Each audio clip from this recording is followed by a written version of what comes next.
नमस्कार दोस्तों। जैसे जैसे फैसले की घड़ी पास आ रही है, सभी भारतीयों के दिलों की धड़कनें तेज हो रही हैं। 24 घंटे से भी कम समय रह गया है भारत और न्यूजीलैंड के फाइनल में। जहां भारत ने सेमीफाइनल एक हार्ड फॉट जीत के साथ पूरा किया था, न्यूजीलैंड ने दक्षिण अफ्रीका के ऊपर एक बेहद आसान जीत दर्ज की। पहली बात तो ये है कि हार्ड फोर्ट जब जीत हमें मिलती है तो उसमें जज्बा दिखता है, भूख दिखाई देती है टीम में, इच्छा शक्ति दिखाई देती है जीतने की। आसान विजय मिलती है न्यूजीलैंड की तरह तो वो रिलैक्स हो जाते हैं, अति आत्मविश्वास का कई बार शिकार हो जाते हैं। और यही कारण है मेरे कहने का कि न्यूजीलैंड भारत के आगे मुकाबले की स्थिति में इतना ही है कि वो मैच खेलेंगे। अब न्यूजीलैंड की जो शक्ति लोगों को लग रही है वो लग रही है सिर्फ सेमीफाइनल में जो एक तरफा विजय थी दक्षिण अफ्रीका के खिलाफ।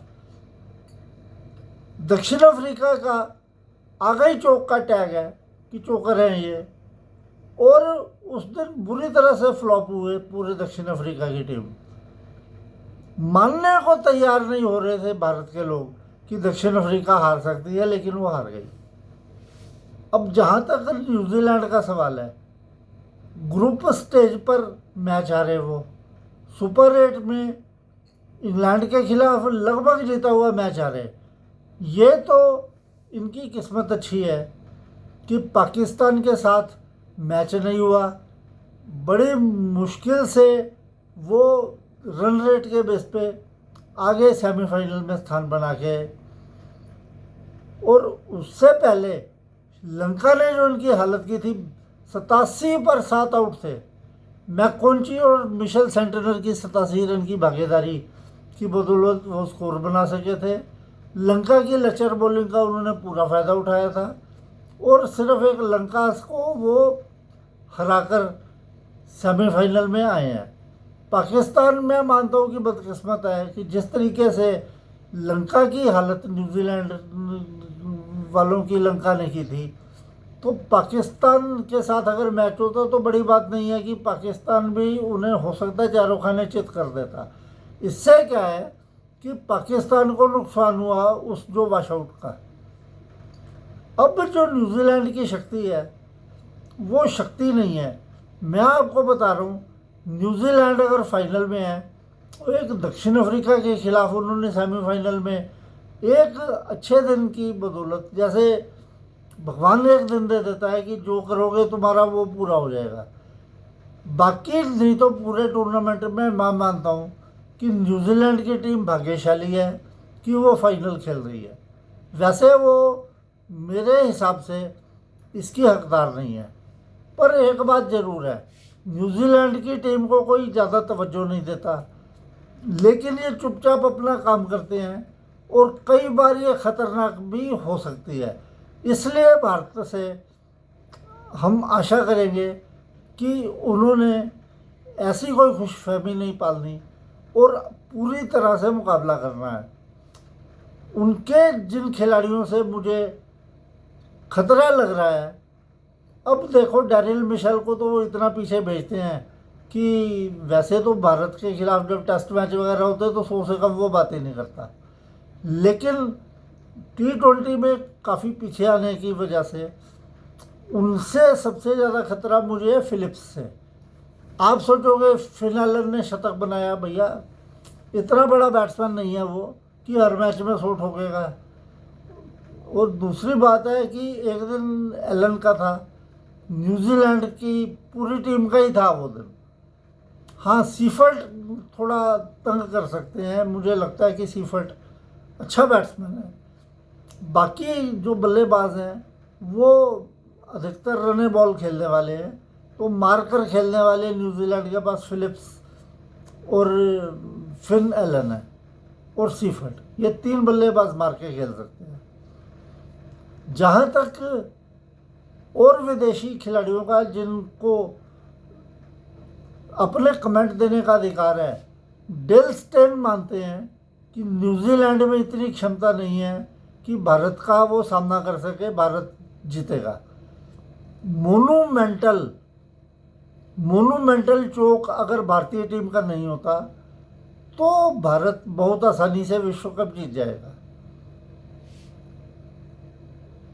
ग्लेन फिलिप्स का भी बयान आया, उन्होंने अच्छी बात बहुत की कि भारत 140 करोड़ का देश है, न्यूजीलैंड की आबादी 55 लाख है, हमारे पास सोर्सेज नहीं है, भारत को 140 करोड़ आदमी मिलते हैं, अपनी टीम का चुनाव करने के लिए बेहतर प्रतिभा भारत के पास होती है, हमें 55 लाख आदमियों में से चुनने पड़ते हैं, फिर भी हमें गर्व है कि हम इतना छोटा देश होने के बावजूद भी फाइनल में स्थान बना सके। मिशेल सेंटनर बोले कि वही जो पैट कमिंस बोले थे कि our goal will be to silent the crowd, we will not mind heart breaks. ठीक है भाई, इतना विश्वास तुम्हारे अंदर होना चाहिए। अगर तुम इतना विश्वास रखकर भी नहीं खेलोगे तो सरेंडर जैसी स्थिति लगेगी। अच्छा है तुम्हारा जज्बा, खेलो, तुम डटकर खेलो। मैं चाहता हूँ भारत मुकाबला करके जीते और मज़ा आए मैच का, क्योंकि एक तरफा मैच में अगर भारत ने न्यूजीलैंड को हरा दिया तो ठीक है, संतोष हो जाएगा कि कब तो हमने जीत लिया, लेकिन भारतीय दर्शकों को जो 1,36,000 आदमी नरेंद्र मोदी स्टेडियम पर होंगे और करोड़ों दर्शक जो टीवी पे मैच देख रहे होंगे, उनको आनंद नहीं आएगा।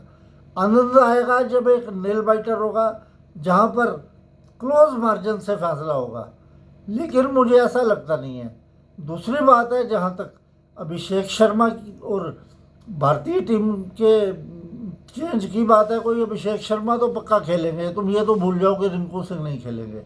हाँ, अभिषेक शर्मा को भारतीय टीम को सलाह देनी चाहिए कि भई अब एक ही मैच रह गया, तूने जैसा खेलना खेल, अपने दिमाग पे कोई टेंशन मत रख, क्योंकि यही बात गड़बड़ हुई है कि अभिषेक शर्मा को इतने सजेशन मिले हैं कि ना तो वो अपनी गेम खेल पा रहा है, ना सजेशन पे अमल कर पा रहा है। और जहाँ तक वरुण चक्रवर्ती की बात है, वैसे सूर्य कुमार यादव ने प्रेस कॉन्फ्रेंस में बोला है कि जी हम वरुण चक्रवर्ती नंबर 1 बॉलर है, हम फैसला करेंगे मैच शुरू होने से पहले। मिक्स मिट्टी पर यह मैच खेला जाएगा, 70% रेड 30% ब्लैक, अच्छी बाउंस वाली पिच होगी, अच्छा ट्रैक होगा ये। अब मैं तुम्हें अपनी मन की बात बताता हूँ। सूर्य कुमार यादव ने ये तो इशारा कर दिया कि हो सकता है वरुण चक्रवर्ती को खिला भी लें, हो सकता है ना भी खिलाएं, लेकिन न्यूजीलैंड वाले तैयारी करेंगे कुलदीप यादव के लिए कि अगर वरुण चक्रवर्ती को नहीं खिलाएंगे तो ये कुलदीप यादव को अंदर डालेंगे।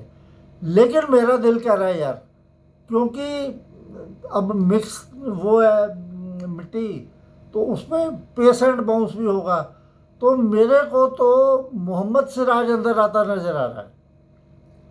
बाकी हो सकता है ना भी हो सकता है बिना परिवर्तन के भी जाएं, तो लेकिन मेरे हिसाब से इस पिच पर जहाँ पे स्पिनरों के लिए कुछ होगा नहीं, मोहम्मद सिराज ज़्यादा बेहतर बॉलर तुम्हारे लिए साबित हो सकता है कि वो जिगरे के साथ गेंद करता है और दम लगाता है गेंद करने में। तो मोहम्मद सिराज को ले आओगे तो एक सरप्राइज़ होगा, न्यूजीलैंड वाले हड़बड़ा जाएंगे और उसमें वो गलतियाँ करेंगे। चलो जो होगा कल देखा जाएगा, तब तक के लिए नमस्कार।